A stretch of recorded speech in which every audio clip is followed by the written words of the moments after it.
अरे बाबू तुला माहित आहे काय, लग्न झाल्यावर त्या बाबाच्या घरी आलती ना, तो या आजीनं माझ्या हात गरम तेलाच्या कढईत टाकला होता. म्हटलं लय अत्याचार केले माझ्यावर. आणि हे तोय बाबा तिथं बसले राहते बाबा कुत्र्यासारखे. पण असं नाही, मग इकडे मोठं मोठं पाय तू आजी माझ्यावर अत्याचार करे तेव्हा येई नाही म्हटलं, उलशी एक शब्दही नाही बोले.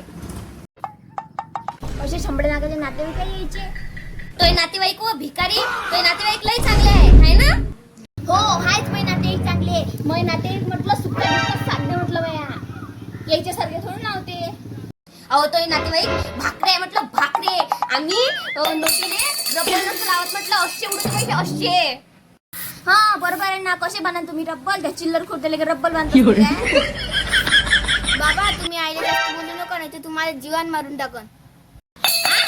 माझी काय तरी बंदा वाया गेला म्हटलं, ह्या म्हटलं आज बापाने मारायला ना. घे माझे घे मार मले. बाई मंदा आता चुपचाप राह. ह्या राजभू चालला जाईन एखाद्या दिवशी, मग काही खरं नाही.